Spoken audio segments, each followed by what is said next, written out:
Bonjour Loïc, on se retrouve aujourd'hui pour un nouvel entretien. Ce nouvel entretien poursuit le format qu'on avait amorcé avec la question de, entre guillemets, l'intelligence artificielle, concept qu'on a beaucoup critiqué dans la vidéo qu'on vous incite à revoir ou à voir si vous ne l'avez pas vu. Et comme je l'ai dit, on poursuit ce format qui prend des sujets et qui essaye de les développer de manière un peu plus approfondie que ce qu'on pouvait faire auparavant durant les entretiens d'actualité. Aujourd'hui, c'est un entretien qui va porter sur un sujet qui n'est pas moins d'actualité, qui est celui des forces de l'ordre. Avant de rentrer dans le vif du sujet, tu comptais faire un petit préambule, Loïc, je crois. Oui, alors préambule pour signaler deux choses par rapport à la question qui va nous occuper lors de cet entretien. D'abord, encore une fois, je l'avais signalé d'ailleurs dans la précédente vidéo, ici on est un peu plus en lien avec les sujets d'actualité liés notamment à la contre-réforme des retraites. Et donc, bien sûr, nous apportons la totalité de notre soutien aux luttes qui sont menées actuellement face à cette contre-réforme, comme nous l'avons toujours fait. Et je reprécise que si nous n'avons pas fait ici de format plus long sur cette question plus particulièrement, c'est parce que déjà beaucoup de choses ont été faites, ont été dites, et que ce qu'on apprécie, c'est essayer d'apporter notre pierre à l'édifice sur des sujets et des domaines dans lesquels justement tout ce qui avait pu être dit n'a pas encore été dit. Et c'est la raison pour laquelle la dernière fois on s'est intéressé aussi à un sujet d'actualité décisif qui était l'intelligence artificielle, notamment plus particulièrement ChatGPT, et je vous y renvoie, je ne vais pas refaire ce qui a été dit dans cette vidéo. Donc évidemment, nous apportons notre soutien, et d'ailleurs nous sommes très actifs sur le terrain, dans nos différentes sections locales, plus encore en région parisienne, et ça il faut bien le saisir aussi, puisque l'IHT, encore une fois, est multiforme et fait un travail de fond métapolitique, un travail de communauté politique aussi, mais aussi un travail de terrain politique et syndical, et nous répondons toujours présents lors de ces manifestations, lors de ces mobilisations sociales. Donc ça me semble important de le signaler ici, même si aujourd'hui, évidemment, on ne va pas en priorité parler de cette contre-réforme des retraites. Je signale au passage aussi que dans des formats plus courts, j'ai diffusé quelques shorts sur la chaîne YouTube, mais YouTube limite vraiment beaucoup la durée de ces shorts, donc à 1 minute, et donc j'invite les gens qui nous suivent à nous rejoindre aussi sur TikTok, puisque justement cela permet des formats plus courts, plus détendus, plus rapides, etc., pour revenir sur certains points. Et donc à ce moment-là, j'ai depuis plusieurs semaines réagi à différents éléments jusqu'à hier à propos du Conseil constitutionnel sur TikTok aussi, donc n'hésitez pas à suivre la chaîne TikTok. Ça, c'est la première chose. Maintenant, et puisqu'on va parler des forces de l'ordre, j'aimerais profiter de cette vidéo d'abord pour rendre hommage à Arnaud Blanc, qui était malheureusement un gendarme d'une antenne GIGN en Guyane, qui nous a quittés récemment lors d'une mission de lutte contre l'orpaillage. Je tiens à rappeler, afin d'emblée de signaler deux choses. D'un, de faire une distinction au sein des corps, parce que quand on dit policiers, gendarmes, etc., on a l'impression que tout est mélangé, on y reviendra sans doute. Et aussi, afin, effectivement, encore une fois, d'opérer quelques distinctions dans le corps de métier, que par exemple les gendarmes du GIGN, leur devise c'est sauver des vies au mépris de la sienne. Ce qui s'est illustré d'ailleurs au travers d'autres policiers, d'autres militaires ces dernières années. On pense à une figure importante comme celle d'Arnaud Beltrame aussi, qui n'avait pas hésité à s'échanger contre un otage et qui a trouvé la mort, d'accord ? Et donc tout ce travail-là, il existe aussi, et on aurait tort, à mon avis, de l'évincer, de le mettre de côté. Encore une fois, les forces de l'ordre dans leur ensemble ont des métiers extrêmement protéiformes et qui parfois, sans reléguer certains de ces métiers-là à quelque chose de nécessairement néfaste, mais en tout cas très protéiformes, et qui font qu'en réalité ce n'est pas tout à fait la même chose quand vous travaillez dans une antenne GIGN, quand vous travaillez dans la gendarmerie mobile, quand vous travaillez sur des interventions plutôt de ce qu'on appelle de police route, d'accord, d'intervention routière, etc., ou quand vous travaillez en brigade des recherches, etc. C'est des métiers très différents, ou en police scientifique, vous voyez. En fait, on peut, encore une fois, les amalgames peuvent être très vite faits et en réalité n'ont pas beaucoup de sens. De la même manière que d'ailleurs des policiers, des gendarmes, c'est pas la même chose. Des gendarmes en tant que militaires ne sont pas non plus les militaires qu'on a pu à un moment donné déployer et qu'on déploie encore dans les opérations Sentinelle, par exemple. Ils n'ont pas les mêmes fonctions, donc tout ça dit beaucoup beaucoup de choses. Déployer des gendarmes, c'est pas déployer des militaires. Déployer des militaires qui sont censés assurer, par exemple, la paix de la nation vis-à-vis de menaces extérieures. Donc ça veut dire qu'à partir du moment où on les déploie, comme il en avait été question à un moment donné lors des mouvements des Gilets jaunes, lorsqu'on déploie ou qu'on tente de déployer, en tout cas la question avait été soulevée, des militaires contre le peuple, là on entre dans une forme assumée de guerre civile et de pouvoir qui s'en prend à son peuple. Donc tout ça, à mon avis, il ne faut pas faire d'amalgame. Et par ailleurs, je tiens à signaler aussi que si l'hypothèse se présentait, si je devais avoir à refaire ma vie d'une autre manière, etc., il est évident encore aujourd'hui, et c'est ce qui m'a porté pendant très longtemps quand j'étais plus jeune, que très certainement j'essaierai d'intégrer justement ce dont on parlait, le groupe d'intervention de la gendarmerie nationale, le GIGN, ce qui a été en réalité une bonne part de ma vie jusqu'à l'adolescence, pour des raisons qui ont fait qu'à ce moment-là, j'ai été contraint de faire d'autres choses, mais qui m'ont porté, et c'est la raison pour laquelle, encore une fois, j'ai pratiqué les arts martiaux, les sports de combat, un certain nombre de sports, et qu'aujourd'hui ça participe toujours de mon quotidien, pour toutes ces raisons-là, encore une fois. Donc j'ai le plus profond respect pour ces hommes-là, certains d'entre eux que j'ai eu l'occasion de rencontrer de manière très distanciée d'ailleurs, et je trouve que c'est intéressant, encore une fois, de se focaliser sur ce genre de militaires d'élite, puisqu'encore une fois on y retrouve quelque chose que j'ai souvent souligné et qui là prend le contre-pied totalement des idées de droitard de base, notamment sur la virilité, le go muscu. Vous voyez, un gendarme du GIGN, 99% du temps, physiquement c'est quasiment l'antithèse du go muscu, quoi. C'est-à-dire ce sont des types avec des gabarits qui sont ordinaires, on va dire, mais avec des habiletés extraordinaires. Et c'est ça qui est très frappant. C'est-à-dire vous avez des types qui font rarement plus d'1m80, qui sont pas bourrés aux stéroïdes, mais qui en réalité ont des habiletés d'abord mentales d'ailleurs, qui sont là extraordinaires. Et c'est ce qui en fait des hommes d'exception, et pas le fait qu'ils soient en train de se masturber en faisant des curls devant leur miroir, quoi. Donc ça me paraît aussi très important de revoir ça en tête, parce qu'on l'avait souvent dit, j'avais souvent signalé aussi, par rapport à la question de la résistance, etc., c'est que souvent, cela est assuré par des hommes qui ne sont pas des Brad Pitt, quoi. C'est-à-dire, ce sont finalement des hommes ordinaires, mais des hommes sûrs, comme j'ai souvent aimé à le rappeler.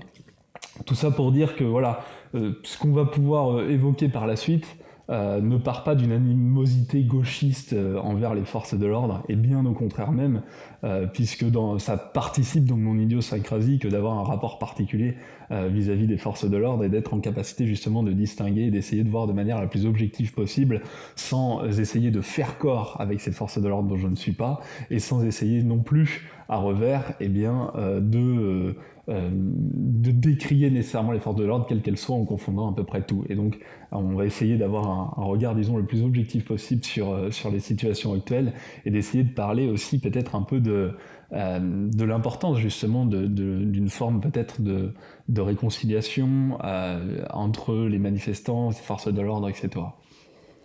Ça nous permet de rentrer plus avant dans le sujet.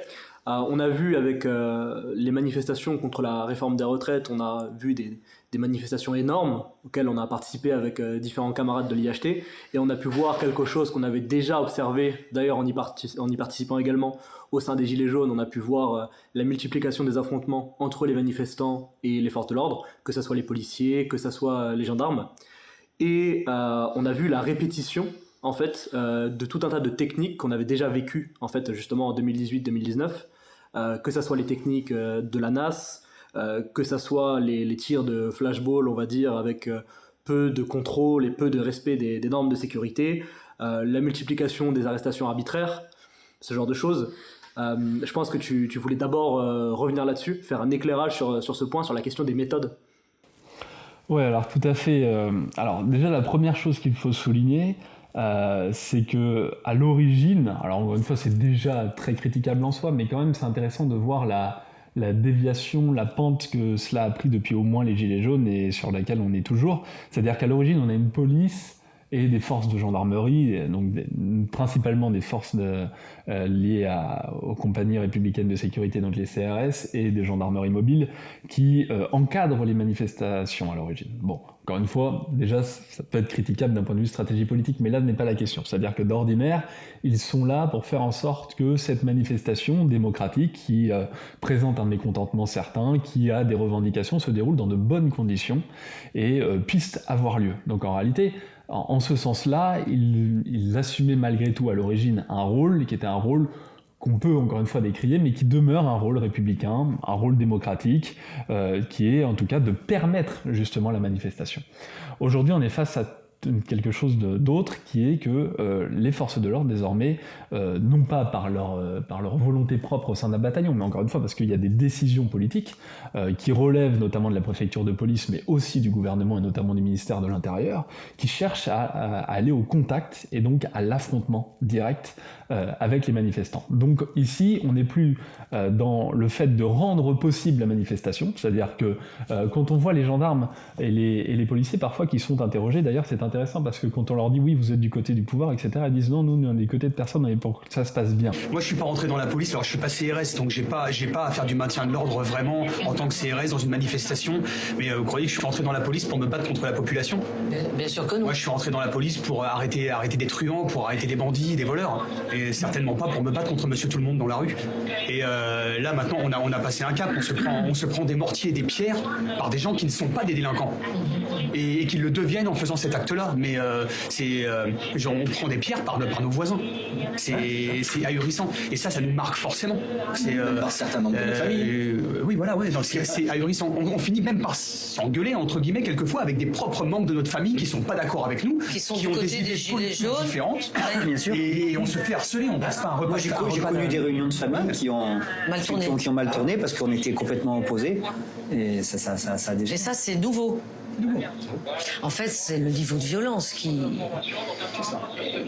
gêne tout le monde. En fait, on se rend compte que toutes les personnes sensées qui ont compris que c'était repris par des groupes extrémistes récupérés, et l'avion récupéré, on s'est rendu bien compte que tout ceux-là ont quitté le navire en fait. Ah, c'est clair. Et ceux qui restent maintenant, malgré leur discours, en fait, ils veulent en découdre avec nous et c'est tout. Maintenant, c'est de la contestation bête et méchante. Et donc en fait, on leur a fait intégrer cette idée qu'ils sont là pour que les choses se passent bien, dans le calme, etc. Et en fait, ils n'ont même pas encore tout à fait conscience du fait que si, c'est en train de changer et qu'à l'origine, ils étaient censés être là pour ça, mais désormais, on les pousse à l'affrontement. Et effectivement, tu l'as rappelé, comment est-ce qu'on les pousse à l'affrontement? Alors déjà, il y a les NAS qui, je le rappelle, sont profondément interdites, normalement. Enfin, profondément ou pas d'ailleurs, dans tous les cas, c'est interdit. Bon, voilà, il suffit d'avoir participé à n'importe quelle manifestation récente, et plus encore aux manifestations des Gilets jaunes, pour voir comment cela se met en place, c'est-à-dire qu'effectivement vous vous retrouvez enfermés, entassés, bloqués, avec des personnes qui évidemment viennent à suffoquer, à être mal, avec du coup qui créent des phénomènes de tension, et on va donc rebondir sur ces tensions pour opérer des charges et incriminer par la suite les manifestants. Là, on est sur du n'importe quoi qui pourrait être au Chili ou qui pourrait être en Russie.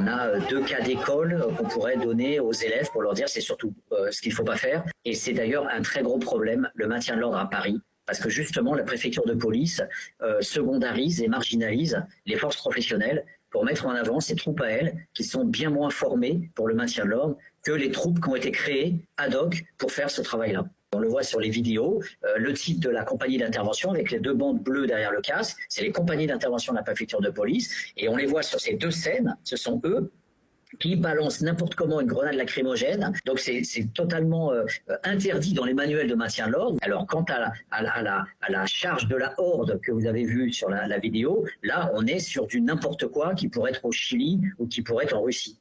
On a vraiment une disproportion caractérisée dans l'intervention. D'ailleurs, on voit un gars des compagnies d'intervention partir tout seul, tellement il n'avait aucun risque pour sa propre personne. Il est rejoint après par son unité, mais sur la vidéo, on le voit partir tout seul, en cavalier, là, en guerrier. Le gars, il fonce tout seul, il rentre dans la cohue, et voilà. Ça, c'est du n'importe quoi absolu, et c'est grave que ces types-là soient pas sanctionnés.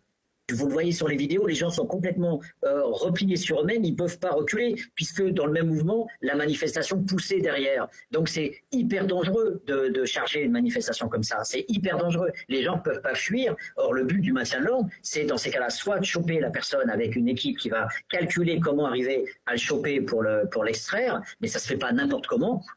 et pas dans cette charge furieuse où il y a une mêlée avec des gens par terre, on continue à les frapper par terre, on donne un coup éventuellement. Mais là, les gars s'acharnent, ils donnent plusieurs coups de matraque. Donc, on est vraiment dans une caricature absolue d'une police autoritaire. Là, on voit un policier de cette compagnie d'intervention être derrière ses copains qui tiennent le bouclier. Il recule, en plus il recule, et donc sans avoir la certitude d'être repéré, il a la certitude de ne pas pouvoir être identifié. Il balance sans avoir le bon geste, c'est-à-dire il a des collègues devant lui, donc il ne peut pas savoir où sa grenade va arriver parce qu'il est obligé de faire un mouvement en cloche, comme on le voit.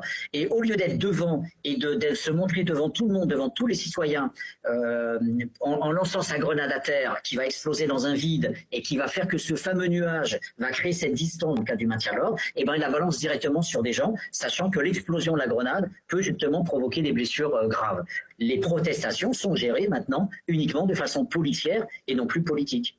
On a une régression de la démocratie aujourd'hui. On va vers une pente autoritaire inqualifiable, compte tenu du fait qu'on savait faire ce maintien de l'ordre. Les forces de l'ordre aujourd'hui sont poussées par le ministère de l'Intérieur à ne réfléchir qu'à la pénalisation des manifestants. Sur Paris, avec la capitale, avec l'Élysée, etc., il y a cette peur, panique des débordements depuis les Gilets jaunes. Et on a une sorte de blanc-seing qui est donné à la police parce que les élites ont peur. Et donc, du coup, elles préfèrent avoir des nettoyages musclés que d'avoir un fonctionnement républicain. Il va y avoir le recours aussi au flashball, qui là, effectivement, bon, on n'a pas besoin d'y revenir pendant 15 ans, il y a beaucoup de choses à dire sur cette arme-là, mais qui, effectivement, vient, en plus de ça, réhabituer les policiers à tirer, hein, chose qui est interdite là aussi, d'accord, et jusqu'à l'utilisation du flashball, dans les années 70-80, il était absolument interdit de tirer sur des manifestants, d'accord, ce qui par certains aspects était un acquis, encore une fois aussi, du monde ouvrier et syndical, etc. On n'est pas dans le Germinal de Zola où finalement la garde vient tirer sur les ouvriers en grève, d'accord. Bon, et bien petit à petit on réhabitue comme ça à tirer sur des gens qui eh bien sont, disons, des simples ouvriers, des gens qui ne sont pas des délinquants, et d'ailleurs certains policiers s'en alarment, s'en alertent, et disent aujourd'hui on est en train de tirer sur des gens qui n'ont rien de délinquants et qui au contraire sont des gens qui se sont toujours bien tenus, ont travaillé, etc. et qui sont à bout. Et puis il vient effectivement la pratique des arrestations arbitraires, et là aussi on a des témoignages de policiers qui disent de toute façon il faut faire du chiffre, on est obligé d'arrêter, donc en fait on arrête les gens, puis finalement on sait qu'ils vont être libérés, mais entre-temps on a usé de pression psychologique sur eux, de telle sorte eh bien, que finalement ils ne reviennent pas en manifestation, qu'ils soient inquiétés, qu'ils aient très peur pour leur avenir, on les inquiète parce que c'est tout l'enjeu d'ailleurs du système juridique, c'est-à-dire que le système juridique est composé de telle manière qu'en fait quand on n'est pas un professionnel, quand on n'est pas juriste, en réalité ça paraît flou à quasiment tout le monde. Vous pouvez avoir fait toutes les études supérieures que vous voulez, même très souvent, ça reste quelque chose de très opaque, le milieu du droit, et donc très vite, qui plus est dans la pression, dans le stress, etc., dans l'arrestation, si vous n'avez jamais été arrêté, on peut vous mettre un certain nombre de pressions qui vous inquiètent et vous donnent l'impression qu'en fait votre vie va être terminée, même si par la suite ça n'aboutit à rien. Bon, eh bien, on a cité ici l'ANAS, le flashball, la volonté d'aller au contact, les arrestations arbitraires, tout cela, on le dit depuis les Gilets jaunes au moins, n'a qu'un seul but, et c'est ce qu'on avait indiqué aussi dans l'entretien avec Maëlys Kider, c'est-à-dire ce but c'est de dissuader les manifestants d'aller en manifestation, très clairement, d'accord. Donc aujourd'hui il y a un pouvoir politique qui instrumentalise les forces de l'ordre dans un objectif politique très clair, qui est de mettre un terme justement à cette volonté de manifester. Et à côté de ça, ce qui est quand même très intéressant du coup, c'est que l'on voit que malgré ça, malgré un gouvernement antidémocratique, on y reviendra probablement, très hostile aux manifestations et qui cherche justement à établir une forme d'état policier à tous les niveaux, eh bien les mobilisations continuent, les gens continuent d'aller de l'avant, et là on voit qu'il y a quand même une verve très française, d'accord ? Encore une fois, il ne s'agit pas de faire de l'identitarisme bête et méchant, mais en réalité de constater qu'il y a dans notre population, malgré le matraquage médiatique, malgré la résignation, malgré le nihilisme ambiant, eh bien les gens continuent à sortir, continuent à lutter, malgré voilà, le nombre de mutilés qu'on peut recenser depuis plusieurs années maintenant, malgré un Macron dont j'ai toujours dit qu'il serait réélu justement parce qu'il était le gage pour la bourgeoisie de sa capacité à tirer sur la population et à faire front sans ne jamais rien lâcher dans les intérêts de la classe dominante, et bien malgré tout la population est au rendez-vous. Ce qui montre encore une fois que la population française, si elle trouve un ensemble collectif à même de porter ses revendications avec une stratégie cohérente d'un point de vue politique et de marche en avant, eh bien pourra répondre présente. Je reviens là-dessus. Tu parles effectivement des gens qui reviennent manifestation après manifestation malgré les violences. Toutefois, on a l'impression, et d'ailleurs on est plusieurs à l'avoir vécu en tant que militant, de toujours quand même observer une forme de répétition du même. En fait, les manifestations se reproduisent, on a l'impression que c'est une pièce avec à chaque fois les mêmes acteurs. D'un côté, on a les forces de l'ordre, de l'autre, on a les syndicats et le bloc, voilà, des affrontements, on va dire, entre ces différents acteurs, et toujours une situation qui se reproduit avec toujours les mêmes scènes. Je crois que tu voulais également revenir là-dessus, mais oui, c'est un sujet cette question de la répétition de scènes, presque, voilà, on a l'impression de revoir toujours la même chose, c'est assez impressionnant. Oui, tout à fait, c'est-à-dire que c'est une pièce de théâtre, quoi. C'est une représentation, et par définition d'ailleurs, ce qui est intéressant, c'est que, sans entrer dans les détails de ces questions-là, la représentation est toujours quelque chose qui vient parce que ce qui devrait être présent n'y est pas, en fait. D'accord ? Quand vous représentez quelqu'un, c'est que la personne en question n'est pas là. Et nous avons un système ici de représentation, de choses qui arrivent à nouveau, comme si finalement ce qui devait être présent et porté ne l'était plus. Changement majeur dans l'équipement des policiers. Tout commence avec une visite de nuit dans une cité d'Argenteuil du ministre de l'Intérieur Nicolas Sarkozy. Il a convoqué les médias.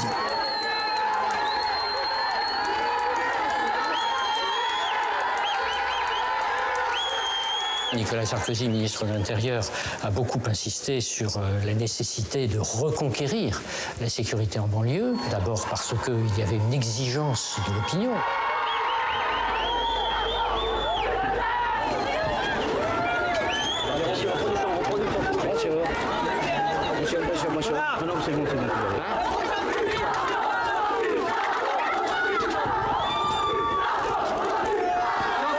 Un dispositif policier tendu traite tous les badauds en suspect. Le chahut s'installe, les caméras captent tout, comme prévu. Vous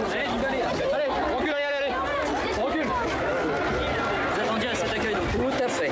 C'est même pour ça que je suis venu.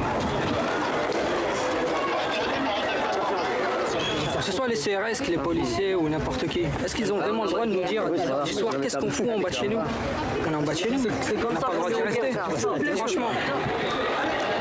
Le ministre de l'Intérieur vient désigner la banlieue comme un terrain de reconquête.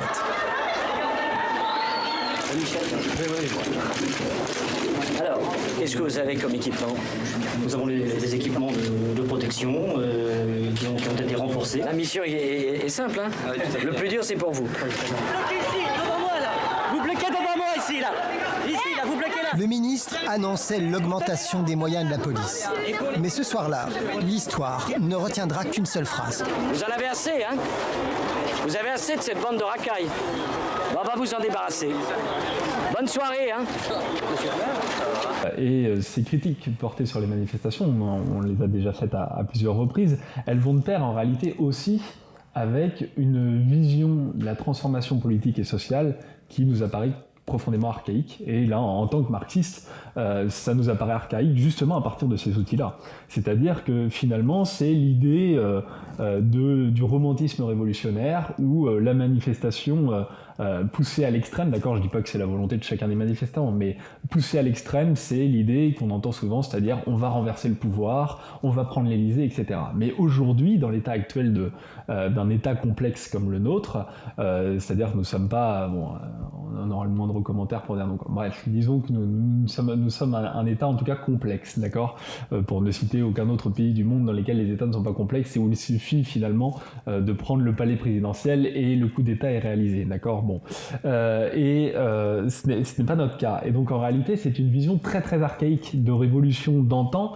et qui, même ces révolutions d'antan, qu'on pense à 1789 en France, qu'on pense à octobre 17 en Russie, eh bien, ne s'étaient de toute façon pas passées tout à fait de ces manières-là. Tout ça, nous insistons justement, et les gens qui se posent des questions, qui sont de plus en plus nombreux à se poser des questions, mais qu'est-ce qu'on pourrait bien faire, mais qu'est-ce qu'on peut faire de plus que les manifestations, est-ce que vous avez une réponse, etc. Mais oui, le travail que nous faisons à l'IHT, le travail que je fais depuis plus de 10 ans déjà, bientôt 15 ans même, est un travail qui vise justement à porter cette réflexion-là à l'aune justement des travaux qui nous ont précédés, et déjà Gramsci, dès les années 30, critique par bien des aspects cette approche-là politique, et justement les cours de formation politique, notamment de 3e et 4e année, viennent élaborer, développer ces questions stratégiques-là. J'interromps quelques instants seulement cet entretien afin de vous inviter à découvrir, si cela n'est pas déjà le cas, mes cours de formation politique orientés plutôt vers des questions de philosophie politique, de sciences politiques ou d'histoire des idées, ainsi que mes cours de philosophie que vous pouvez retrouver tout de suite sur notre site Institut Humanisme Total/formation.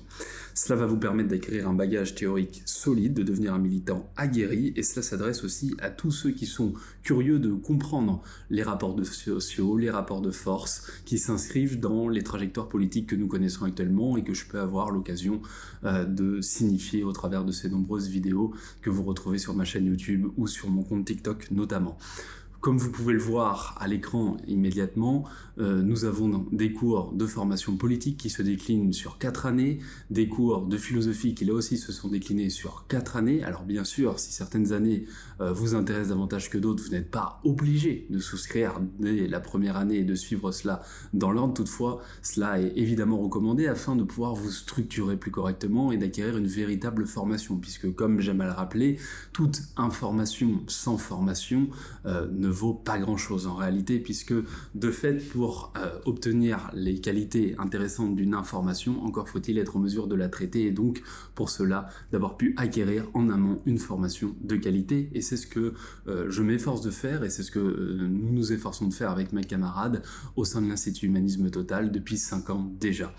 Et exceptionnellement, vous pouvez bénéficier, comme je l'ai indiqué préalablement dans cette vidéo, d'une remise de 10% sur les cours de première année, que ce soit pour la formation politique ou pour les cours de philosophie, d'une remise de 20% pour les cours de 2e année, et enfin d'une remise de 30% pour les cours de 3e année. Alors je vous attends, et comme la majorité, une très large majorité de ceux qui ont déjà souscrit, je ne doute pas que vous serez très satisfait du contenu de ces cours. Donc je ne pourrais pas les reprendre ici, et je vous y renvoie si ça vous intéresse. Toutefois, disons-le très rapidement aussi, il faut investir, comme j'ai toujours dit, il y a 3 champs à investir: le champ métapolitique, culturel, des idées, du débat, le champ parapolitique, de contre-société, de communauté politique, ce que nous sommes en mesure à l'heure actuelle dans nos localités de vous offrir au sein de l'IHT, c'est-à-dire de ne plus avoir ce sentiment de solitude, de déperdition, d'être le seul à avoir l'impression de saisir des choses politiques et de ne pouvoir en parler à personne, c'est-à-dire un espace aussi démocratique réel de discussion, et puis une vocation plus politique. Mais tout cela nécessite, encore une fois, dans un état complexe, eh bien, de prendre la mesure du rapport de force sur le plan médiatique, sur le plan des grands corps institutionnels, de prendre la réalité de ce qu'est, ce qu'on appelle communément, là aussi, vous trouvez sur Marx FM les podcasts que nous avions pu enregistrer, que vous trouvez sur le site de l'Institut Humanisme Total, une analyse de l'état profond, ce qui porte la marque de l'état profond, et qui en fait, dans les catégories marxistes, a depuis longtemps été analysé comme ce qui étant justement la classe dominante en réalité. C'est la compréhension de l'ensemble de ces choses-là qui permet en vérité d'avoir une stratégie politique neuve, et qui permet d'avoir à l'esprit autre chose que simplement on va prendre le grand soir. C'est-à-dire que finalement, y compris chez nos militants encore, on retrouve des gens qui, à la moindre manifestation, ont l'impression que c'est le grand soir. Mais non, il faut des organes politiques, au sens large du terme, il faut des acteurs de la société civile, il faut une éducation à la politique, il faut des cadres, ce qui est très difficile. Encore une fois, quand nous formons des cadres, nous ne formons pas que des gens qui ont une maîtrise, je sais pas, absolue des textes du Capital de Marx et de Lénine, d'accord ? Nous formons des gens qui sont en capacité d'encadrer des personnes, pour employer un gros terme, qui sont en capacité de faire du management, de gérer des personnes, de les encadrer correctement, de leur donner une dynamique, de leur donner une direction et d'entrevoir tout cela. C'est ça que nous faisons en très grande partie aussi à l'IHT, et c'est ça que nous appelons aussi école des cadres. Il ne s'agit pas d'être un bibliothécaire, bibliophile, et d'être en incapacité totale en réalité de se sociabiliser et d'encadrer des personnes. Bien au contraire. Il faut les deux, hein, la théorie, la pratique révolutionnaire. Et c'est tout cela que nous mettons en place. Or donc, en opposition à cela, à ces réflexions qui prennent du temps auxquelles je vous renvoie, eh bien nous avons effectivement le théâtre de la manifestation avec les Black Blocs qui cassent, les flics aussi, hein, dont on sait très souvent, et c'est Jérôme Rodriguez, je crois, qui très récemment encore, mais il y a pléthore de vidéos comme ça depuis des années, qui a su filmer à un moment donné des policiers qui en réalité étaient vêtus comme le bloc, et tout de noir, et qui finalement s'apprêtaient à les casser. Vous voyez, ça c'est un policier, ça. T'as vu Quickie, regarde le keuf là, contre la boîte aux lettres. C'est un keuf, ça. Il est habillé comme un Black Bloc. Comment ne pas faire l'amalgame? Oui, c'est des keufs, là, en civil. Oui, je sais, c'est des keufs en civil. Hein? Bien fait, là? Ouais. Ça va venir provoquer. C'est ça, parce que excuse-moi, là tu fais comment la différence? Tu fais pas la différence, tu vois, moi je veux bien à un moment donné. Voilà, partager ces deux personnes. Vous voyez, ça c'est le genre de personnes qui intègrent le cortège. Qui nous dit que c'est pas eux qui foutent la merde? Attention, je suppute, hein, je n'affirme pas. Mais à un moment donné, vous voyez, pourquoi il cache son visage? Qu'est-ce qui nous notifie que c'est un policier? Il est où son brassard? Ah, rien. Vous voyez, c'est ce genre de milice. Qu'est-ce qu'il y a? Un souci, monsieur le policier? Ah bon, d'accord. Non, parce que comme on dirait que vous êtes habillé un peu chelou. Il n'y a même pas de signe distinctif, brassard de police, quoi que ce soit. Pas d'intervention, désolé. Ah, donc qu'est-ce que vous faites dans la manif? C'est pas d'intervention, vous manifestez contre Macron? Hein? C'est juste que moi, vous m'inquiétez habillé comme ça, vous voyez? On est censé être protégé par la police et vous n'êtes même pas signalé en tant que tel. Vous voyez? Ouais, voilà, il vient de toucher son micro. Donc il dit qu'il n'est pas en intervention. Qu'est-ce qu'il fait là avec un casque? Moi, j'ai pas le droit de rentrer avec un casque, hein. Vous voyez?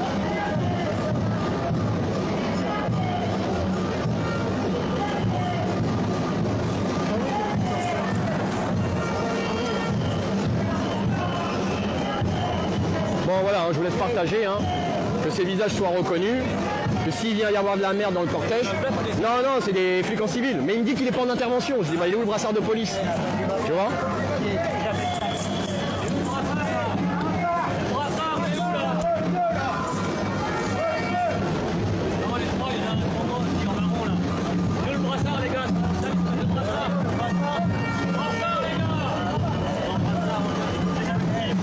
Voilà, au moins la foule demande le brassard!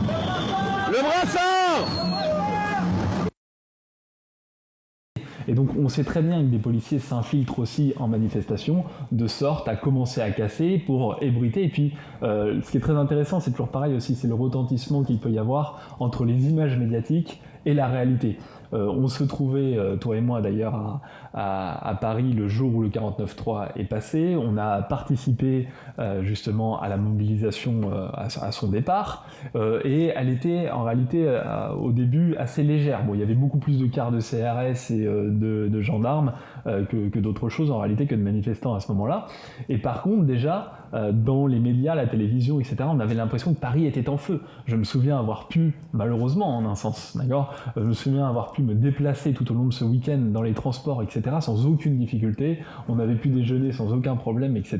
Et alors qu'on avait l'impression, à en croire BFM, que Paris était à feu et à sang. Et quand je suis revenu chez moi, du coup, dans une campagne très profonde, les retours que j'avais eus, c'était ça, c'était « Ah, t'étais à Paris, on avait l'impression que je risquais de m'être fait égorger à tous les coins de rue. » Ben non, en réalité, voilà, il y a une césure, il y a un hiatus énorme entre ces réalités-là, encore une fois. Et là, on voit la nécessité d'avoir un rapport de force aussi sur la question médiatique.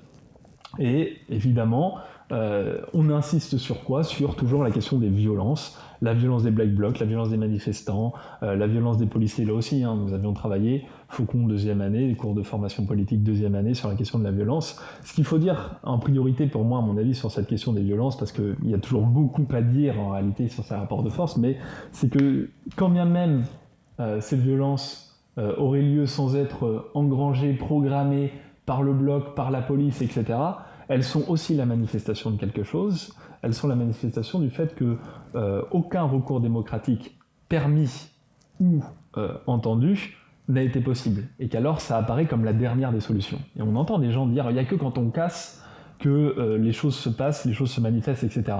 Il faut bien dire qu'à l'heure actuelle, il y avait eu déjà des manifestations face à cette réforme.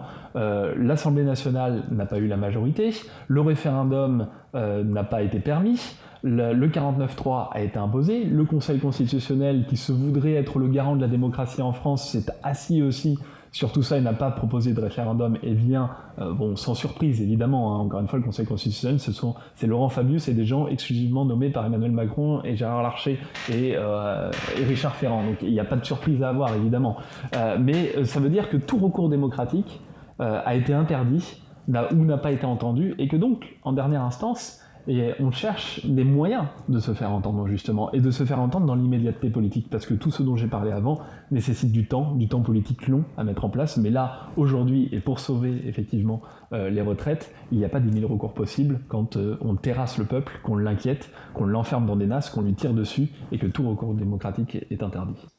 Oui, je me permets de faire un petit aparté et de développer un petit peu sur cette question de la violence. Tu disais justement, là tu viens de dire qu'on peut comprendre l'origine des violences de la part des manifestants, mais comment dire, on nous accuse souvent, on t'accuse souvent et on nous accuse souvent en tant que membre de l'IHT de caricaturer les méthodes de lutte qui vont par exemple être celles qui vont être pratiquées au sein du bloc. Bien sûr, on sait très bien que le bloc est multiple, qu'il n'y a pas d'unité politique, mais il y a quand même une unité dans la méthode, au moins politique. Et c'est ce que disait David Dufresne, justement en rappelant un petit peu tous ces éléments qu'effectivement certains font semblant de ne pas voir. Bon, tous ceux qui ont été dans le cortège de tête au moins une fois dans leur vie savent un peu ça, savent cette diversité qui peut exister en son sein, et que ce qui réunit effectivement tous ces manifestants, c'est plus le recours à la violence, à la casse comme méthode d'action. Et David Dufresne, justement, disait que peut-être que ce qui unifiait tous ces manifestants à travers cette méthode, c'était la volonté de montrer la violence de l'État, de montrer que l'État était violent en fait, et qu'il maintenait l'ordre à travers la violence.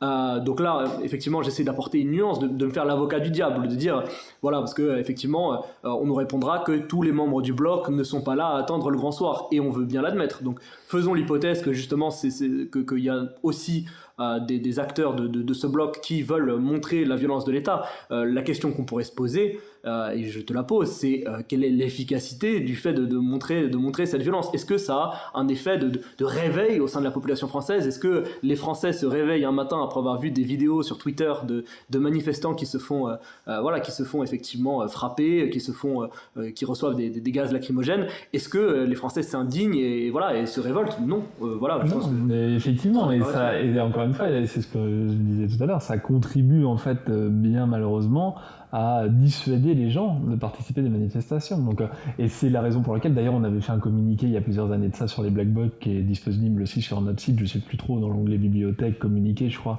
où justement on parlait d'idiots utiles, en ce sens que probablement que la volonté politique qu'ils poursuivent est légitime en un sens. Alors, il s'agirait de questionner peut-être aussi certains financements, etc. Mais il n'y a pas d'unité, comme tu l'as rappelé, donc c'est compliqué.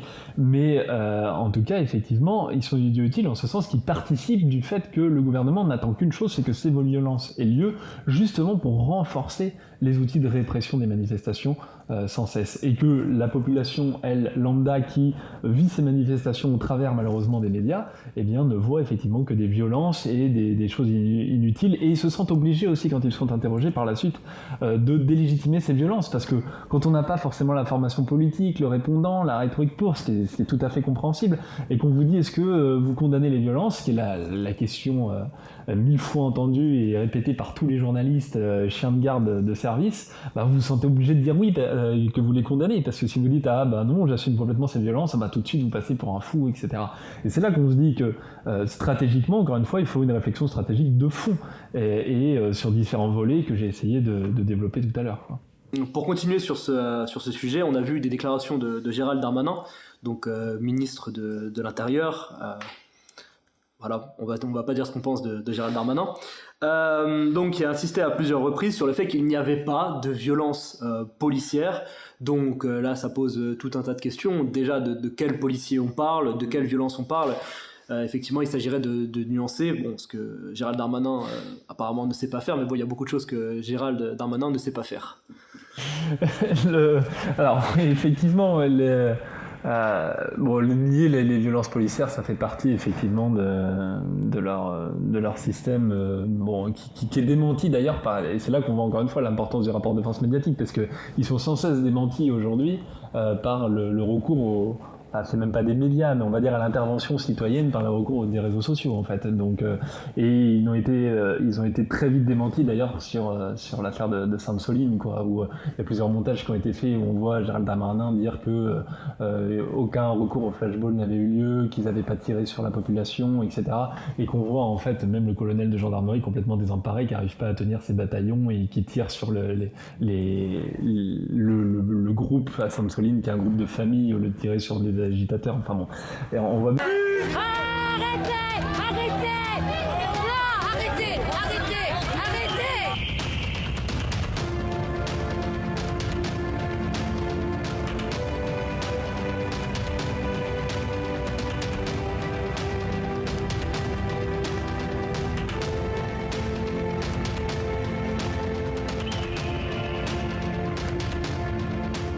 La débandade.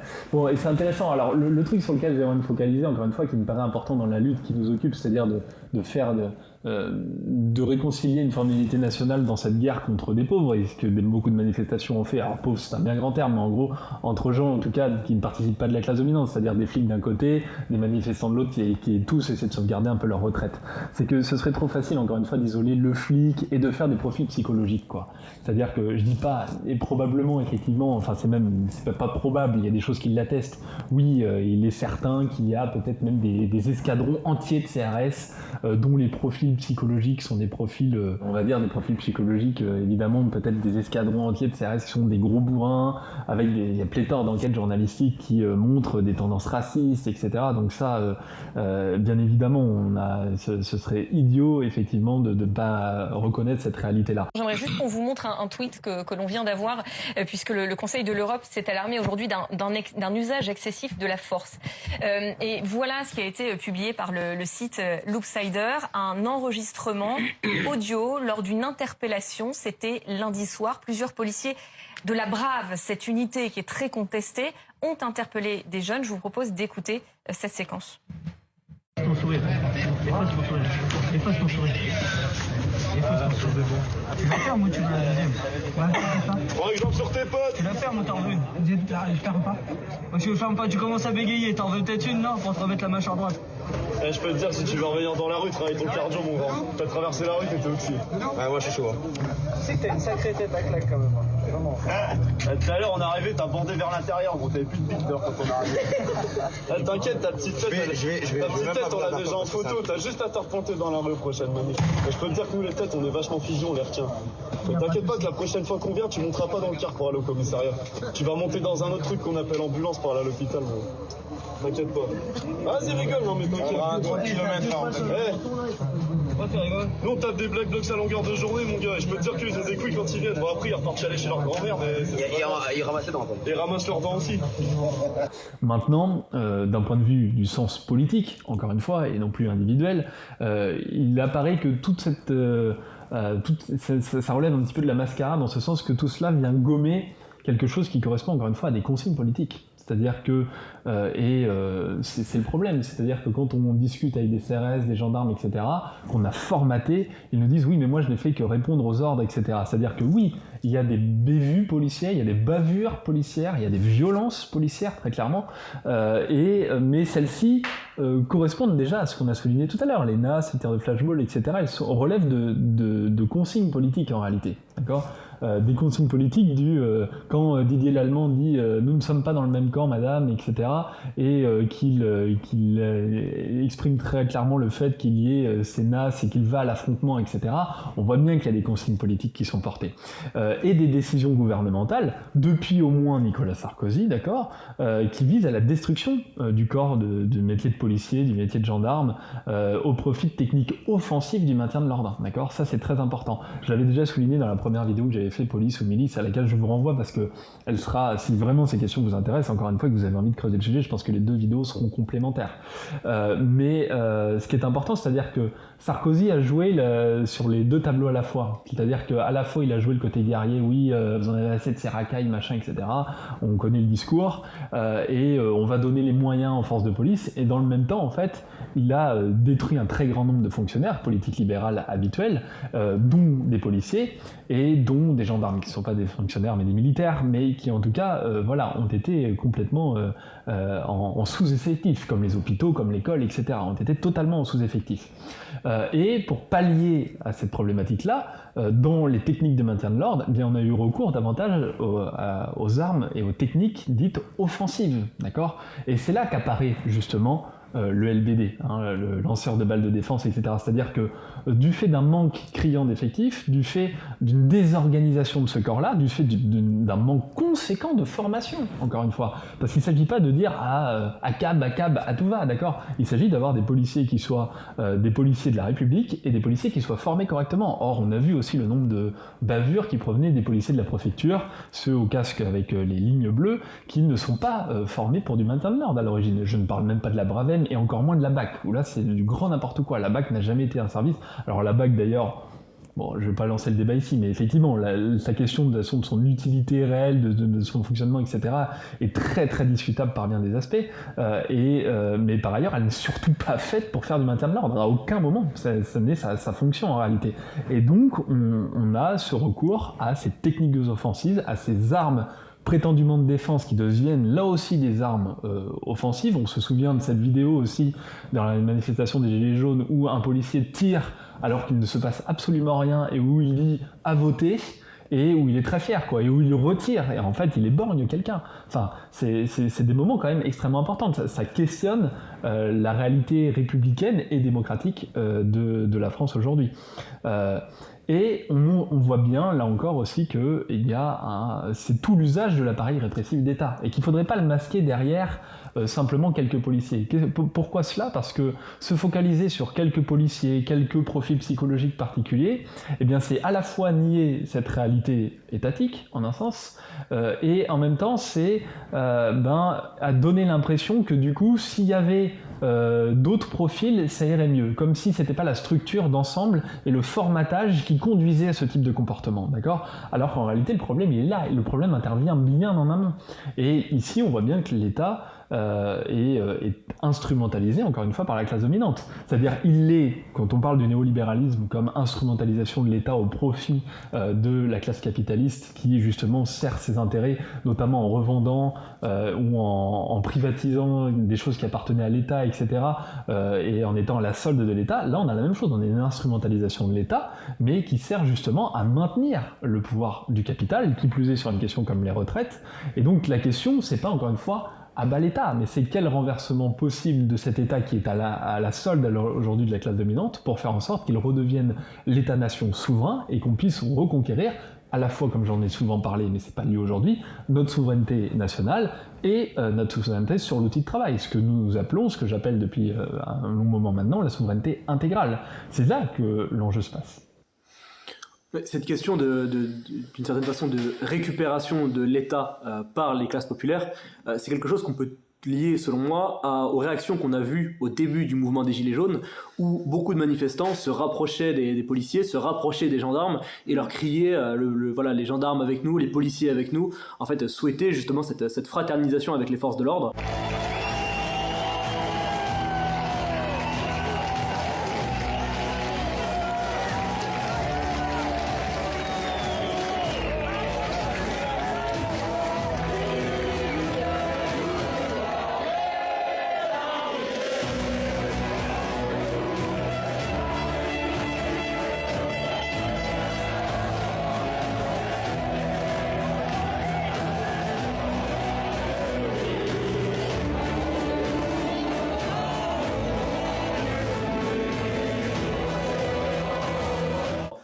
Fraternisation qui, je pense, a été beaucoup a été avorté par les ordres qui ont été donnés au-dessus et qui en fait ont encouragé une stratégie de la tension. Est-ce que pour toi, qu'est-ce que vaut en fait cette hypothèse de la réconciliation? Qu'est-ce que ça traduit, cette volonté de réconciliation avec les forces de l'ordre, de volonté de faire en sorte que les forces de l'ordre rejoignent le peuple en lutte? Alors, de toute façon, elle est, par bien des aspects, cette réconciliation, elle apparaît comme nécessaire. Encore une fois, nécessaire ne voulant pas dire souhaitable ici, mais ne pouvant pas ne pas être. C'est-à-dire qu'à partir du moment où on a des personnes armées, structurées, organisées, sous pouvoir étatique, avec l'impression d'avoir la légitimité pour le faire, ça limite quand même grandement les actions politiques, et en tout cas les actions primaires politiques de manifestation, au moins d'une colère légitime, quoi. Donc, on l'a toujours dit, voilà, on assiste à une guerre comme Michel Cuscar disait, le capital conduira à la guerre civile entre les pauvres. Mais voilà, c'est ça. C'est-à-dire qu'en fait, aujourd'hui, et on a vu pléthore de vidéos comme ça, et c'est plutôt bon signe, mais de gens qui s'inquiétaient de ça, et de dire, tant du côté des policiers que du côté des manifestants, de dire, voilà, en fait, on est tous dans la même merde, sauf que vous, aujourd'hui, vous nous tapez dessus, quoi. Donc c'est tout le problème.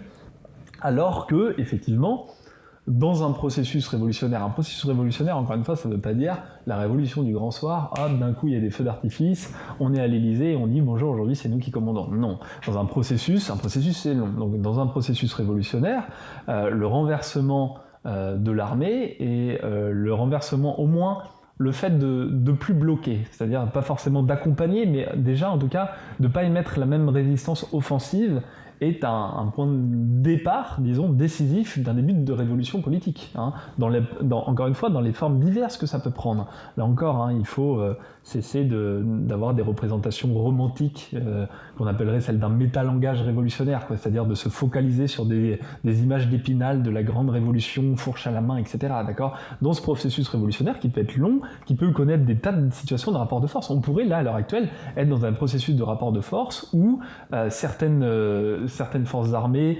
seraient plus ou moins en désaccord avec les décisions gouvernementales, mais que le gouvernement existe toujours, que ça puisse instituer un rapport de force politique et donc que les discussions se passent autrement parce qu'ils savent qu'ils peuvent pas réagir, etc. C'est des processus longs. Voilà, d'accord ? Encore une fois, c'est pas une après-midi, c'est pas le grand soir, c'est pas la grande après-midi, c'est pas la grande manif, etc. D'accord ? Bon, mais il y a un départ de révolution politique. Et si on veut jouer sur les images d'Épinal, d'ailleurs, il faut se dire que ce renversement de l'armée, ce retournement de l'armée, il est décisif dans plusieurs processus révolutionnaires d'antan, c'est sûr, à commencer par la Révolution française. Encore une fois, quand c'est le duc de la Rochefoucauld, je crois, je sais plus, qui dit sire, c'est pas une révolte, c'est une révolution, c'est parce qu'effectivement les gardes du roi refusent finalement de tirer sur le peuple et ils se disent non, on va pas le faire. Bon, on n'en est pas là, mais en tout cas tout ça pour dire que c'est un signe important. C'est un signe important dans la révolution cubaine, c'est un signe important dans la révolution vénézuélienne, c'est un signe important au Chili, etc. Donc il y a un certain nombre de choses comme ça sont répétées et montrent que, en tout cas, il y a une nécessité à un moment donné de faire bloc avec au moins une partie des forces armées. L'inverse n'est pas possible, l'inverse n'a pas de sens. Et notamment pour que les forces nationales, encore une fois, la police nationale, la gendarmerie est nationale, donc on a mis des gens en armes pour la nation, pas pour un gouvernement, pas pour les intérêts du capital, normalement, et donc il faudrait s'en rappeler. Ces forces-là sont censées garantir la souveraineté de la nation. Et la souveraineté de la nation, c'est quoi ? C'est la souveraineté du peuple, tout simplement. Et donc, mais toutefois, il est chimérique, à mon avis, de considérer, comme le font trop de gens, qu'en lieu et place d'une manifestation notamment, d'accord, un CRS ou un gendarme ou même un bataillon, un escadron entier, va se mettre à désobéir. C'est impossible, d'accord ? Attendez-vous En un seul, obéir. D'accord. Voilà. Et or, notre devise en CRS, c'est servir. Servir, c'est servir le peuple français, au nom duquel on est censé exercer notre profession. Et on est assez loin du compte aujourd'hui. Des pouvoirs politiques qui sont les premiers décideurs du maintien de l'ordre, qui ensuite utilisent le préfet, qui a le pouvoir de police, qui va ensuite dérouler ses ordres aux forces mobiles. Force mobile, faut savoir qu'on a très peu de liberté sur le terrain. Même un commandant d'unité dans la police ou un capitaine d'escadron a très peu de pouvoir et il reçoit des ordres d'un commissaire, il reçoit des ordres dans sa radio, il exécute. En bas de chaîne, tout en bas de la chaîne, vous avez les fonctionnaires de police, la troupe, qui eux, une fois que vous êtes sur le terrain, ils n'ont pas d'autre choix d'obéir. Surtout qu'on a une capacité qui est le devoir de désobéissance à un ordre manifestement illégitime auquel nous pouvons recourir, mais uniquement si les conditions le permettent. Quand vous êtes en maintien de l'ordre, qu'on a un ordre de charger pour disperser une foule, vous ne pouvez pas demander une confirmation par écrite à votre supérieur hiérarchique. Donc, vous allez obéir. Alors c'est impossible pour des tas de régions. D'abord parce qu'encore une fois, il y a un formatage tel dès l'école de police ou de gendarmerie qui fait qu'ils ne sont pas prédisposés à ça. Il y a un contrôle à distance, c'est-à-dire qu'il y a des ordres qui sont donnés dans les plateformes de commandement. Enfin, vous voyez, vous avez sans doute déjà vu des images de ça aussi, c'est-à-dire qu'il y a une plateforme de commandement avec des caméras, etc., où des ordres sont indiqués au chef d'escadron. Donc vous faites partie d'un escadron, vous ne pouvez pas vous en détacher tout seul. Qu'est-ce que vous allez faire? Le gendarme tout seul? Vous voyez ça? Sinon, c'est du colibrisme, du petit colibri fait à part, rapporté à l'échelle d'une situation particulière violente où il y a un formatage préétabli. C'est un non-sens absolu. Il n'y a pas un escadron qui va dire « bah non, moi aujourd'hui je désobéis ». Et puis en fait, il y a tous des processus de coercitifs qui sont mis en place par l'État pour que ça n'ait pas lieu. Ils y ont évidemment réfléchi, sinon ce serait trop complexe, d'accord ce serait trop facile pour nous d'y pallier. Et donc c'est le principe de psychologie sociale de base, en fait. Ça ne va pas se faire tout seul. Toutefois, dans l'intimité, d'abord, mais aussi à visage caché parfois, mais à visage découvert, on voit de plus en plus de policiers. Les gendarmes, c'est plus compliqué parce qu'encore une fois, ils ont un statut de militaire, donc c'est très différent. Mais on voit de plus en plus de policiers, au moins, qui prennent la parole et qui manifestent leur désaccord. Simplement, un policier, un gendarme dans le civil, ça demeure un citoyen comme un autre, quelqu'un qui appartient aux classes populaires, qui a des enfants à nourrir, à éduquer, etc. Et qui donc se sont isolés et qui se dit « qu'est-ce que je peux bien faire, moi, dans ma position de gendarme ?» Et la peur. La peur, les policiers... alors je sais qu'ils n'aiment pas que je dise ça. Je suis navré, c'est pas du tout une attaque contre eux, mais je crois que beaucoup de policiers ont extrêmement peur de leur administration. C'est déjà, je pense qu'il y a beaucoup de policiers qui vont absolument trouver ça incroyable que je m'exprime de cette façon sur un média. Moi, j'ai absolument pas peur. Peur dans quel sens? Peur de quoi? Peur pour leur évolution de carrière, peur des sanctions, peur des pressions. En quoi un fonctionnaire de police, à quel titre il serait privé de son droit de parole? Il me semble que la liberté de penser, la liberté d'expression sont des valeurs qui sont sacrées pour tout le monde, mais notamment pour les policiers. Et même les policiers ont peur de parler. Les policiers ont même parfois peur de parler entre eux. Ils ont peur de défendre une opinion. Mais c'est dramatique, parce que vous mettez des gens qui ont une responsabilité fondamentale dans notre pays, dans une situation de peur, de mal-être pour certains, et ça a des conséquences. Un policier malheureux, ça peut être un policier violent. Il ne va pas se détacher de son bataillon et faire quoi? Tirer sur ses coéquipiers habitués, qui sont aussi ses amis, ses collègues, des gens avec qui, dans ces métiers-là, il passe parfois des journées, des semaines entières, etc. C'est un non-sens, et ça ne servirait de toute façon absolument à rien. Donc maintenant, si on avait un discours à porter à ces forces de l'ordre qui sont à la base, ce serait justement d'opérer une pression sur leur état-major, parce que c'est à ce niveau-là que ça doit jouer.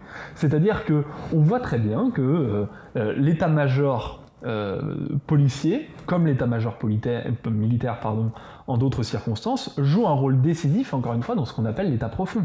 Donc il faut faire pression, et là, encore une fois, notamment les policiers. Encore une fois, policiers et gendarmes sont très différents de par leurs droits politiques, mais notamment les policiers ont des moyens, que ce soit des moyens syndicaux notamment, ou divers moyens par les actions dans la société civile, médiatiques, etc., d'émettre une certaine pression sur leur état-major. Parce qu'encore une fois, c'est à l'état-major, à un moment donné, de ne plus répondre aux instances et aux insistances du gouvernement. Alors encore une fois, ça ne va pas se faire par magie. Ce que je veux dire, c'est que si ça, on a l'impression que c'est impossible, mais alors que dire de croire qu'on va aller discuter avec un gendarme ou un policier en pleine manifestation et que tout à coup il va dire ouais bon bah c'est bon, je baisse les armes et ça va bien se passer. Et ça c'est pas que c'est chimérique, c'est que c'est d'un idéalisme gras et qui en fait ne se produira jamais pour des tas de raisons. Donc on peut pas me rétorquer que la proposition que je suis en train de formuler là est idéaliste en proposant à l'encontre celle-ci, celle qui consisterait justement à croire que le bataillon va se détacher de lui-même. Non, il y a encore une fois une insistance et on a pu voir, bon gré mal gré, parfois, des personnels de l'état-major tenir tête au gouvernement. Après, il se pose encore une fois la question des rapports de force révolutionnaires et de la tendance dans laquelle ça va aller. Parce que s'il s'agit, encore une fois, dans l'état d'affaiblissement de l'état actuel, d'avoir à la tête ce que malheureusement beaucoup de gens pourraient souhaiter parfois, j'avais dit notamment avec le général de Villiers à un moment donné, d'avoir la figure de proue, parce que là aussi on a des images d'Épinal, de Gaulle, etc., d'avoir l'idée qu'un militaire va mieux tenir la France, etc., si c'est pour finalement être dans des formes de rétablissement de voies réactionnaires, etc., ça n'a pas forcément plus de sens non plus. Mais encore une fois, tout ça, c'est pas à moi de le faire, je peux pas décider en claquant des doigts. Ce que je dis en tout cas, c'est que les policiers, les gendarmes qui nous écoutent, les gens qui sont en rapport avec eux, etc., doivent leur faire comprendre la nécessité de s'organiser à la fois dans leur corps de métier et en dehors de leur corps de métier. Je dois rappeler aussi que ce soit dans l'armée, et donc je comprends la gendarmerie dedans, il y a ce grand truc de la grande muette, etc. Il y a toute une insistance, un formatage sur le fait qu'on n'a pas le droit de parler, on n'a pas le droit de se politiser. Il faut quand même rappeler, et ça c'est comme pour les profs, qu'un gendarme a le droit de se politiser, de prendre des positions, etc., tant qu'il n'est pas dans ses fonctions. Là où l'ambiguïté joue, évidemment, c'est pour ça que je ne le conseille pas à un gendarme tout seul, non gradé, mais il y a des officiers qui peuvent prendre la parole et qui l'ont déjà fait, notamment. Parce que, en réalité, tant qu'il n'est pas en tant que gendarme, dans son positionnement de gendarme, le problème c'est qu'encore une fois, voilà, un militaire l'est 24 heures sur 24, mais officiellement, tant qu'il n'est pas dans son positionnement de gendarme et tant qu'il ne s'exprime pas nécessairement en tant que responsable, en tant qu'officier, je sais pas, capitaine de gendarmerie, etc., il peut prendre la parole sur des positions politiques, etc.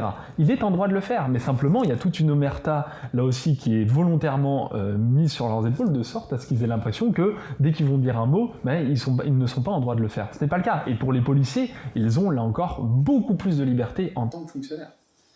Là, tu décrivais en fait une objection que pourrait se faire, par exemple, je prends l'exemple parce que c'est celui que j'ai vécu personnellement de manifestants gilets jaunes qui iraient voir la police pour fraterniser et pensant que ça pourrait marcher. Ouais. Mais une autre objection que tu n'as pas évoquée et sur laquelle on va revenir, c'est celle justement plutôt d'un objecteur gauchiste qui te dirait oui, mais Loïc, en fait, les forces de l'ordre sont politiquement justement réactionnaires en fait, et on peut s'appuyer sur l'enquête du Cevipof qui je crois qui est sortie en 2021, qui s'interrogeait en fait sur le vote justement des militaires et des forces de l'ordre et qui montrait que le vote, un vote on va dire de droite et notamment un vote pour le Rassemblement National était voilà, très important en fait, et notamment plus particulièrement chez les policiers. Et que voilà, en fait, il te répondrait, je pense, que ce que tu disais sur une forme de coup d'état réactionnaire est vraiment à craindre en fait. Donc voilà, qu'est-ce que tu... Oui, alors sur le coup d'état réactionnaire à craindre dans ce sens-là, bon, je pense pour d'autres raisons institutionnelles, la manière dont les institutions sont tenues aussi, ça se fait pas comme ça du jour au lendemain. Il faut quand même un affaiblissement de l'État conséquent, même si le nôtre est en délitement total. Toutefois, effectivement, il y a cette vraie question. Là, on a vu des gens, pour moi, ce qui illustre le mieux ce que tu es en train de dire, c'est le nombre de policiers, y compris moi, je l'ai même entendu quand j'étais à Paris, de policiers ou de manifestants qui, en échangeant, des policiers qui disent, enfin qui injurent des manifestants en leur disant ils n'avaient qu'à pas voter Macron, quoi. C'est-à-dire vous avez des gens, en fait aujourd'hui vous vous retrouvez avec des gens d'un côté de la barrière, on va dire, et d'autres de l'autre côté, avec des gens qui aujourd'hui manifestent contre cette contre-réforme des retraites et qui, pour beaucoup, il est vrai, notamment à Paris probablement, se sont malgré tout déplacés au second tour pour aller voter Emmanuel Macron. Et vous avez de l'autre côté des gens qui ont eu un vote effectivement en direction de Marine Le Pen, peut-être très majoritairement, qui n'était pas nécessairement, comme on l'a souvent dit, et c'est le cas, un vote particulièrement d'adhésion, mais contre la politique d'Emmanuel Macron, et qui leur disent, il y a moins d'un an, pourquoi vous avez voté Macron, d'accord ? Alors je dis pas que si on avait voté Le Pen, ça aurait été merveilleux, etc. Mais en tout cas, on voit bien, ça me permet de rebondir, parce qu'on voit bien, là encore une fois, l'importance des représentations mentales, et j'ai souvent critiqué à la fois le rapport du clivage gauche-droite, en montrant que c'était des catégories qui servaient à la classe dominante dans le fait de se maintenir au pouvoir parce qu'elle divise des gens qui en réalité participent des mêmes classes sociales, et j'ai souvent dit, voilà, la caissière et l'ouvrier en BTP, dont un se dit de gauche et l'autre se dit de droite, ont beaucoup plus d'intérêts communs qu'avec le musicien pseudo-artiste du surplus de classe qui vit dans les beaux quartiers parisiens et qui se dit de gauche, n'a de rapport avec cette caissière en réalité dans leur vie quotidienne. Donc ce sont des catégories faussées qui ne servent que l'intérêt de la classe dominante, qui ne disent rien de la réalité matérielle des gens.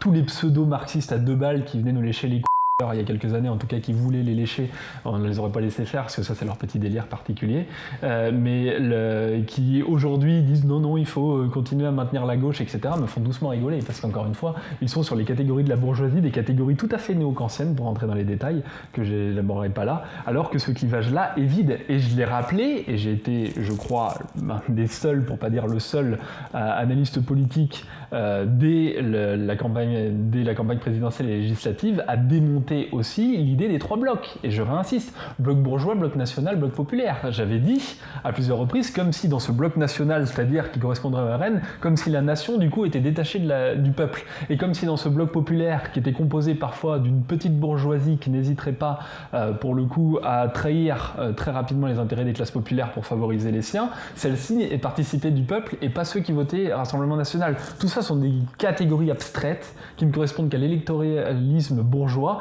et qui nous empêche en réalité de travailler main dans la main. Et là on voit bien à quel point ça influe. Et là on voit bien, encore une fois, l'importance de la formation. Quand on parle et qu'on insiste sur la formation, sur ces catégories, sur les représentations que l'on a, sur les cours que nous donnons à l'IHT, c'est pour justement essayer petit à petit de pallier ce genre de problème et de disposer de catégories de pensée qui nous permettent de correctement voir le monde social et non pas au travers des filtres qui sont ceux dictés volontairement ou moins volontairement par la classe dirigeante.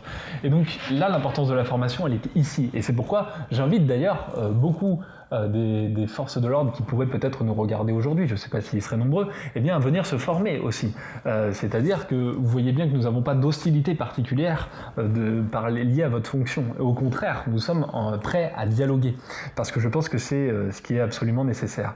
Et donc ici, on voit bien que cette instrumentalisation, eh bien par la suite, elle sert dans la pratique les intérêts de la classe dirigeante qui fait s'affronter 2 personnes qui ont l'impression de ne plus rien avoir en commun parce que c'est le propre de l'idéologie, encore une fois c'est le propre de la fausse conscience, c'est-à-dire qu'en fait ils ne perçoivent pas la réalité empiriquement au travers de ce qu'ils vivent mais au travers des catégories qu'on leur a mis dans la tête, y compris pour la réalité du racisme dans les forces de l'ordre, etc. C'est-à-dire que là, il y a la conjugaison à la fois d'interventions multipliées de terrain qui ne peuvent pas prendre de recul sur la réalité sociale telle qu'elle est et qui du coup se démultiplient sur certaines populations, dans certains endroits, etc.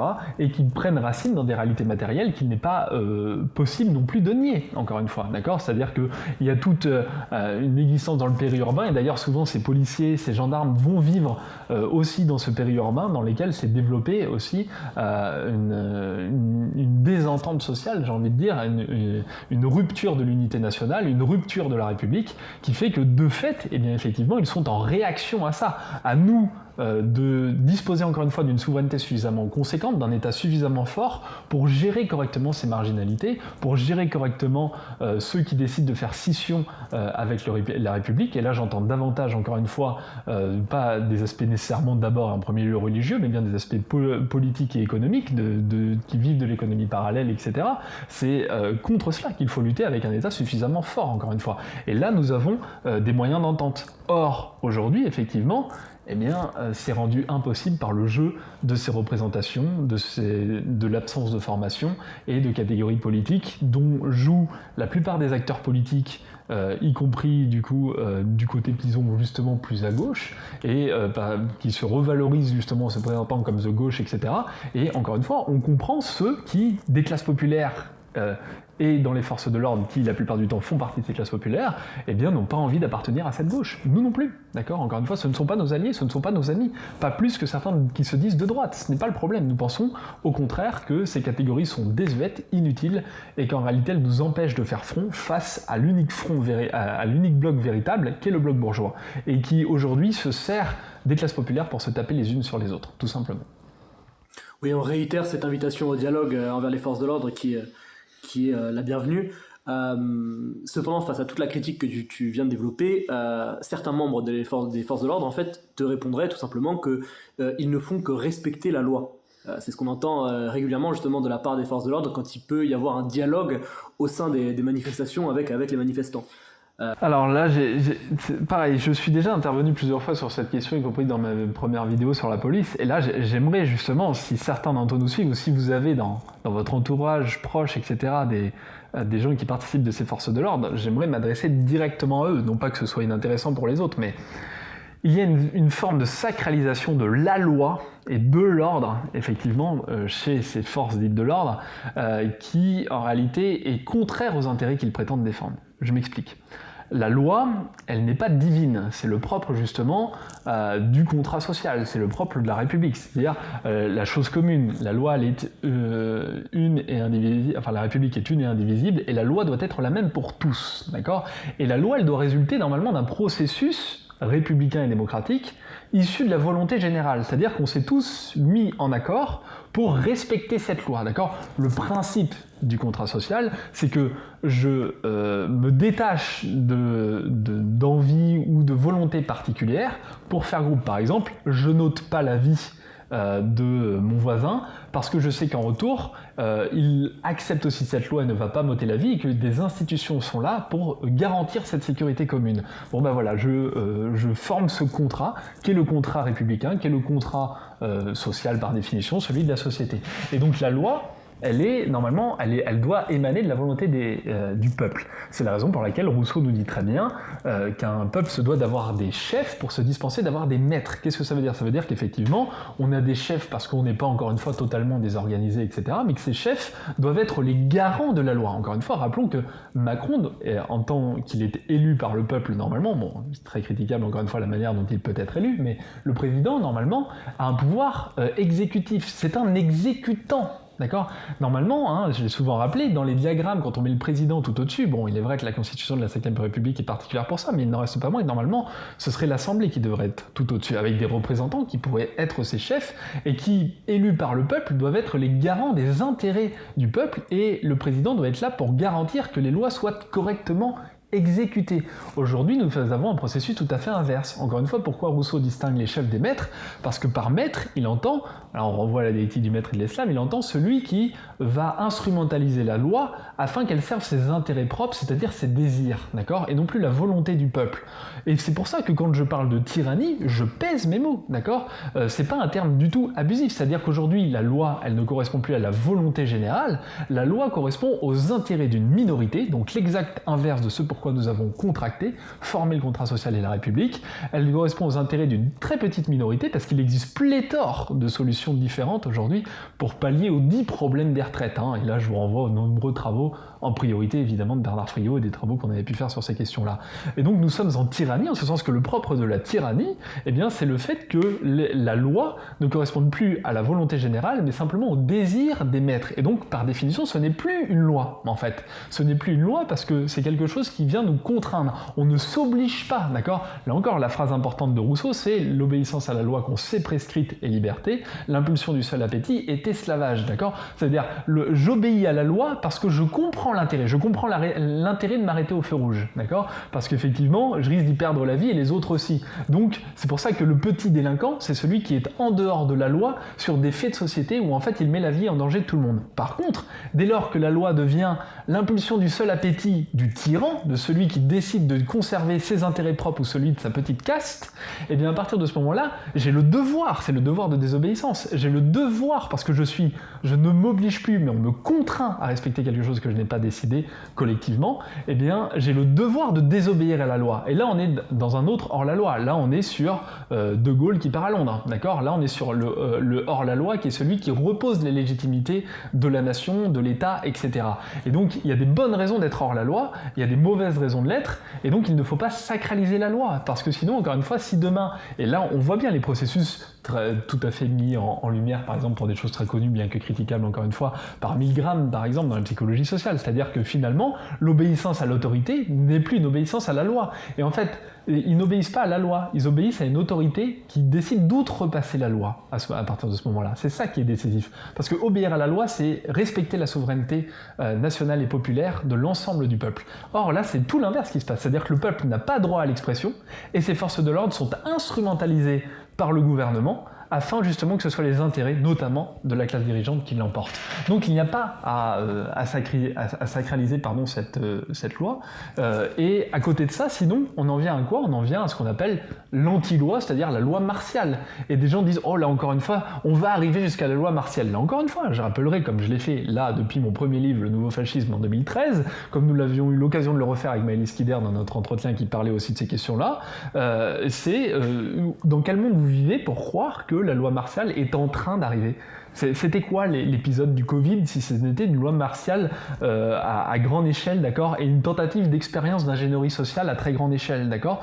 La loi martiale, elle est déjà en place et ces affrontements avec les forces de l'ordre et ces violences policières ne sont que la preuve, une énième fois, du fait que nous sommes en train de subir la loi d'un petit groupe, donc d'une oligarchie, sous une forme tyrannique, et que la République est complètement détruite. Donc si vous êtes gendarme, si vous êtes policier et que vous faites ce métier pour être les garants justement de la loi, c'est que normalement vous devez être les garants de la souveraineté du peuple. Quand vous participez de ces affrontements sous la seule tutelle, sous le seul diktat de ce gouvernement, vous ne défendez plus l'intégralité de la nation, mais alors vous devenez une milice par définition. Vous n'êtes plus des policiers, vous n'êtes plus des gendarmes, mais vous êtes des miliciens. On va privilégier ceux qui font des conneries, on leur donne des grades juste au moment où ils font, et puis les autres on les torpille et on les met au placard, au rebut, ils en bougent plus en fait. Et en sortir c'est très long, c'est même quasi impossible en fait. C'est-à-dire moi je suis témoin d'une infraction, il y en a un autre qui la dénonce, mais moi en tant que témoin, mon intérêt individuel c'est surtout de fermer ma gueule, parce que sinon je vais avoir une mauvaise notation, pas de prime, pas de mutation, je vais me faire sanctionner, je vais être dans le viseur, et ça vous le prenez, vous le mettez à n'importe quel niveau de la hiérarchie, et ben ça marche toujours pareil. Si on dit chaque viol que vous avez constaté, vous l'avez élucidé et puis vous avez trouvé l'auteur, vous aurez des primes. Ah mais peut-être qu'on aurait moins de problèmes. Mais comme ça n'est pas la priorité du gouvernement, parce que l'atteinte aux personnes manifestement c'est pas dans la priorité de la politique pénale et donc du gouvernement, ce qu'on protège ce sont les biens. Les deux services en France qui ont quasiment, alors j'ai pas compté, mais je l'ai appris en plus il y a pas longtemps. Jusqu'ici, je pensais que c'était que le groupe central mineur, c'est-à-dire ceux qui s'occupent de la grosse pédocriminalité, c'est-à-dire ceux qui produisent les films pédopornographiques qu'on retrouve après partout. Ils sont 19 en France. On a 20 policiers, une vingtaine de policiers en France qui s'occupent de ça au niveau international. Dans les pays à côté, ils sont 200, 300. Délinquance en col blanc, je me dis que j'étais un peu plus quand même. Ils sont 20 ou 14, je sais plus, enfin ils sont dans les mêmes proportions. Pourquoi ? À qui ça profite ça ? À qui ça profite qu'on n'ait pas assez d'enquêteurs pour pouvoir fouiller ces dossiers-là ? En fait, on instrumentalise les policiers pour servir un objectif du politique et qui est celui du politique et qui n'est pas plus, je sais même pas si un jour ça l'a été, celui du citoyen. Et c'est ça qui pour moi qui devient dramatique parce que au final aujourd'hui on n'est plus une police républicaine et citoyenne, on est on est un bras armé du gouvernement. Oui, voilà, on le voit bien, le risque en fait à cette obéissance aveugle à l'autorité, c'est le fait que les forces de l'ordre ne deviennent en fait pas de forces républicaines à simples milices au service en fait en définitive du capital. Tout à fait. Et donc, encore une fois, j'ai l'impression que beaucoup trop de policiers et de gendarmes occultent le nom même de leur fonction, d'accord ? Policier, ça veut dire civilisé, quoi. C'est-à-dire la police, c'est la cité civilisée, quoi. Police nationale, ça veut dire normalement répondre aux intérêts civilisés d'une société qui contracte dans les intérêts de la nation et de tous, d'accord ? La gendarmerie nationale, c'est on est en armes dans les intérêts de la nation et pas l'inverse. Et donc là, exactement. Et pour même pallier à ça, j'en avais là aussi si souvent parlé, j'ai refait une vidéo récemment sur TikTok là-dessus, ça fait des années que j'explique que les pouvoirs en place, s'il y avait un renversement, et même déjà aujourd'hui, n'hésiteront pas d'ailleurs à employer notamment la Gen Force européenne, c'est-à-dire des gendarmes à échelle européenne, qui a priori peut-être, j'ai pas de source tout à fait sûre là-dessus, mais on laisserait entendre d'ailleurs que certains déjà interviendraient, c'est-à-dire qu'il y aurait probablement des gendarmes allemands, notamment à Sainte-Soline, etc., qui viendraient sur les théâtres d'opération, etc. Bon, ça reste à vérifier, mais en tout cas cette force existe, et évidemment, comme je l'ai si souvent souligné, on n'hésitera pas à faire intervenir des forces de l'ordre roumaines, polonaises et inversement des forces de l'ordre françaises en Pologne, en Roumanie, etc. Parce que de par le détachement national, eh bien, ce sera plus facile de faire tirer justement sur des gens qui ne sont pas des compatriotes d'emblée et des gens qui n'ont pas nécessairement exactement la même culture, le même langage, etc., dont on se sent moins proche, etc., dont on comprend moins les problématiques sociales liées au pays, etc. Et donc en fait, c'est une véritable milice aux ordres, encore une fois, et c'est là qu'on comprend que l'Union européenne, une fois de plus, n'est que la spatialisation, la territorialisation des intérêts de la classe dominante, d'accord ? Et qu'en ce sens, elle n'est qu'une entité abstraite qui existe dans cet intérêt de défendre cette classe dominante à grande échelle sur l'ensemble du territoire européen. Et c'est là tout le principe de la mise en place de milices. Et donc on aura une grande milice européenne, et peut-être même qu'on fondera les forces de l'ordre national dans cette grande milice européenne qui aura pour objectif de défendre les commissaires européens et les intérêts du capital. Et donc aujourd'hui, et là ça me permet une parenthèse pour ceux qui s'intéressent à ces questions, notamment chez nous, je ne vais pas détailler davantage là-dessus, mais je vous renvoie à la vidéo sur Elon Musk, la vidéo sur les ZFE, etc., où je parlais de techno-féodalisme et d'écologisme réactionnaire, comme très souvent.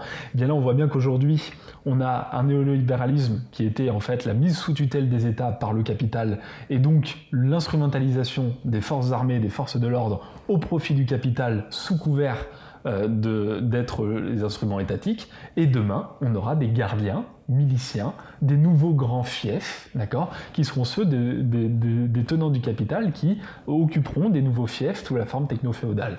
Bon, si c'est abstrait pour certaines personnes, je précise ça avant tout pour ceux qui s'intéressent à ces questions. Pour finir, une question un petit peu plus stratégique. Dans le cadre d'un retournement des forces de l'ordre et potentiellement de l'état-major de ces forces de l'ordre, que faire ? Alors là encore, c'est une vaste question, donc si des gens nous ont écoutés jusque-là, je pense que c'est parce qu'ils sont intéressés par notre discours, donc je peux que les inviter, encore une fois, à souscrire au cours et viser plus particulièrement aujourd'hui par rapport à ce qui nous intéresse, les formations politiques, notamment de 3e et 4e année, où on détaille tout ça, puisque, encore une fois, l'important c'est de comprendre qu'il y a des processus révolutionnaires et non pas des grands soirs, il faut pouvoir se focaliser sur les différents pouvoirs, les différents éléments que je rappelais tout à l'heure, le métapolitique, le parapolitique, le politique, la question des médias, de la culture, des institutions, des forces armées, l'importance aussi des sympathisants. Je vous rappelle d'ailleurs que vous pouvez vous signaler comme sympathisant sur notre site en renseignant simplement une adresse email. Pourquoi les sympathisants sont si décisifs ? C'est-à-dire que dans le rapport de force politique qu'on peut être amené à instituer dans les années à venir, il est important de composer avec de très nombreux sympathisants dans les corps constitués, justement, c'est-à-dire des gens qui, même s'ils ne sont pas des soutiens et des appuis nécessairement, en tout cas ne seront pas des freins ou des verrous à notre capacité à l'emporter dans le rapport de force actuel. Donc, ma conclusion ici, elle est simple, elle est rejoignez-vous, formez-vous, et alors vous serez en capacité peut-être de saisir quoi faire déjà en participant aussi à nos sections locales, notamment dans les plus grandes villes, et je pense notamment à Paris ou à Lyon, à Marseille ou à Toulouse, où nos sections se développent vraiment avec efficacité aujourd'hui, et un encadrement qui, par bien des aspects, là aussi, est un encadrement militaire au bon sens du terme, je crois, pour que nous soyons le plus efficaces possible.